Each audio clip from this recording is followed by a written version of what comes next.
The trend is your friend until the end. That is an old market adage, and it is extremely true. And being able to use trend lines to help you see what's really going on with price movement is extremely important. I have said for many years, if I only had one thing in addition to the candlesticks, I would want the trend, whether it's the Heikin Ashi candlesticks or it's just regular candlesticks, some way to track price. I would want to be able to draw a trend line with it so that I could see when that trend line was broken. Now, what makes it unbeatable in my book is when you take not simply candlesticks, but Heikin Ashi candlesticks. Great training on that.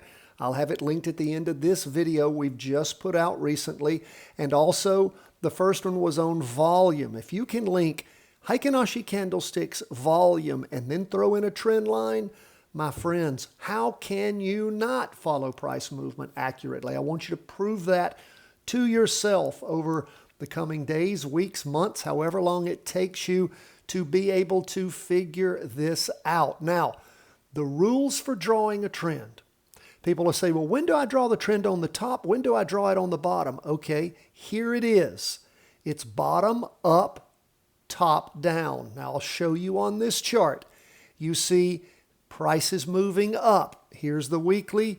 Here's the 2-day. We'll change this one around. We'll put it on the 2-day. If price is moving up, that's why we say bottom. We draw the trend at the bottom. Up, if the price is moving up and you have green candles, you would not want to draw from the top here because it would not give you any kind of accurate trend. See how it's just sitting out there in space? It's on the top of everything. So you have to bring it down. And this is beautiful here on the 2-day because you can see we're attaching 3 different candles. Now, you can attach any trend line to 2 candles no matter, what's up. But the closer in time they are, of course, the nearness there isn't going to give you as accurate a movement as you would get if you indeed were able to put more time space in there. Now, when we are following on this weekly chart, what we are doing here is we've got a long time frame. Each week is what? 2.5 2-day candles and 10 half-day candles. And again, as we start to track, and you can see how this candle is a huge candle, not much higher than this prior spinning top, doesn't give us much of a helpful trend line. It's almost flat. Now, again, we will many times when we go just get a trend going, what we will do is we will draw it on the 2-day when the weekly doesn't give us much there as a trend starts to form. After a down move, going into an up move. Now let me show you quickly. I said bottom up, top down. Well, here is a down move over several weeks. And as we draw that trend line, of course, we are drawing it bottom up. That's on the green, top down. We have the candle moving down. We're drawing the trend line on the top. Again, all the price movement is below the trend line on the down move because that's where price is moving down, right? And on an up move, all the price movement, let me go back to, there we go. All the price movement is above. So we want it above the trend line. Why? We want the price above the trend line. Why do we want that? So that when price changes, you're able to see it breaking the trend line. Now, this is one where the trend's not very helpful here. Why? The trend line itself, because there is no trend, right? What we have is doji, doji, doji. We just have a sideways slide. Now, we can see, of course, the wick has gotten really high on both sides of the little bitty candle. That's pretty much a doji right there. But again, not very helpful with the trend line, is it? No, it's not. And that is simply telling us there's not a trend here. There's tons and tons, 3 weeks of lots and lots of indecision. You can see it on the 2-day chart. Harder to see on the half-day chart because there are just so many candles there, but you can see where the price is ranging around the semblance of some kind of trend line that we have here. So again, very important to keep those rules in mind. Now, talking about trend change, you can see here on TLT 20-year bonds how price topped, bounced off the 30 EMA exponential moving average. That's sort of this light purple line here, and started heading down for 4 weeks. And then 2 weeks ago, what happened? Well, price stopped there, going down, and reversed over, going up. You can see the trend line clearly broken during the course of this week. If we shift down to the 2-day chart, you can see on the 2-day chart where things bottomed out with, of course, high volume, showing you that this was an accumulation here where the market makers, the insiders, were again, pushing out with this low of lows, pushing out the people that were holding onto their stocks or ETF here. This is an ETF, and exhausted, and then, of course, bought and accumulated. And you say, well, Thom, how do you know they were accumulating? Look at the volume and look how small the movement is here on the candle. That's telling you that the people who were selling because they were frightened, because the price had been driven down, someone's buying that. And again, they're buying it at the same rate they're selling it. You're not seeing, again, lots of price change here, but you are seeing a lot of selling and buying because of the high volume with a little candle. That's what that's telling you. And then you see the breach in the trend line. There's no getting around it. Price ends and goes from red to green and then bounds up quite beautifully. If you jumped in somewhere around here, things went up substantially. Now you can see it on the half-day chart. Again, there you go where you see the capitulation. Things dropped down, high volume, and then rotated around. And you can see half day, pushing through, and then boom, moving up on the half-day chart. And again, the beautiful thing about our chart is you see this dashed line here. It's connected in each time frame.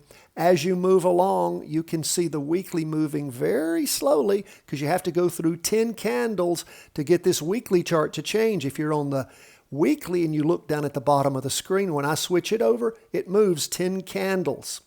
Now again, on the 2-day, the weekly goes from 1 week to another. That's 2.5 candles. And again, that rotates around because it's 2.5. So what we have to make sure that we do is draw accurate trend lines on the proper place, on the top of a downtrend, and on the, bottom of an uptrend, so that we're able to follow price movement and team that trend line up with the knowledge you develop on the Heikin-Ashi candlesticks and the knowledge that you develop on reading volume.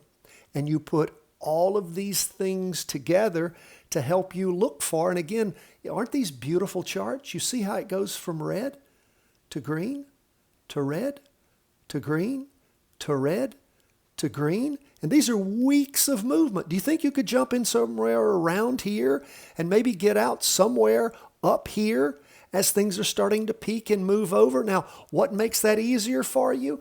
Well, that's the magic of the average true range. We set our average true range at 1 average true range to set our loss band, and 1 to 2 average true ranges to set our profit band. Sometimes, depending on your theory behind trading, you might jump in and write it up 1 average true range on the 2-day chart, writing it up here on this weekly chart. And then once you hit that 1 average true range, you sell your position and you sell half of your position and you let the other half ride. If you are setting it at 2 average true ranges on the 2-day chart, then of course you would simply wait for it to move up and typically sell that entire position if, again, it clears. Now, if all of a sudden things peak and volume is telling you that you have topped and you see things sliding sideways and deteriorating, then you can take the profit that you have there. You don't have to ride all the way to the bottom of the loss band.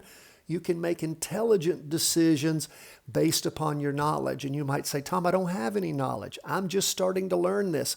Well, my friends, that's why you practice trade. That's why you join us every day. That's why you take these lessons, you write down as you're listening what it is you're learning, and you put it into practice. And you see how day after day after day we cover the S&P 500, the NASDAQ 100, 20-year bonds, gold, and Bitcoin. Why do we cover these each and every day? So that you learn how to follow specific charts. You may have favorite stocks, favorite ETFs, and as you follow them, as you read them, as you learn to apply your candle knowledge, your volume knowledge, your trend line knowledge, you can put all of that together with your practice trades as you learn the personalities of your favorite stocks and ETFs. And then you're able to, like your own children, know how they react in certain situations and how best to deal with them.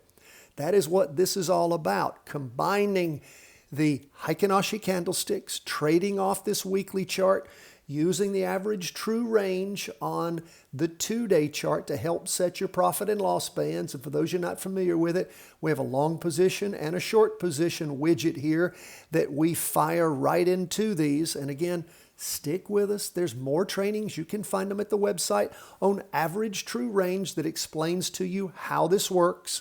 But what you've got to do first and foremost is understand the basic and most important concepts, and that is stocks move up and down. ETFs the same way. You want to find charts that are trackable, where they actually go from green to red and back to green, and there's enough ranging there to allow you to get in and in most circumstances find a profit during that move and get out. Here recently, we've been talking about the problems with Bitcoin. Now, of course, one of the big problems with Bitcoin is here lately, there haven't been moves that have been trackable. You get in, you think you're going to move up, and it trashes down on you. You think it's going to go down, it slides sideways, and then pops up out of the blue. Very difficult to track and follow, to draw a trend line that is worth anything, to use the volume to help you in any substantial way. This is a messy thing right now. Why? Because Bitcoin crashed, and it's still in the throes of trying to get back on its feet. And until it starts moving in discernible patterns, it's not something I'm going to be practice trading. I do follow it. You guys ask us to follow it, and we have been. We had some good trades on it back before the recent troubles, and I have very little doubt that Bitcoin will be back into a tradable range at some point. But again, you've got to find charts that are tradable, and there are plenty out there. There are thousands of different possibilities, hundreds of trackable, tradable charts. Pick your favorites for personal, sentimental, whatever reason, but ones that you can follow. Use your trend line knowledge, continue to develop it. And when you see breaks in trend lines, of course, that gives you the ability to jump into a new potential move.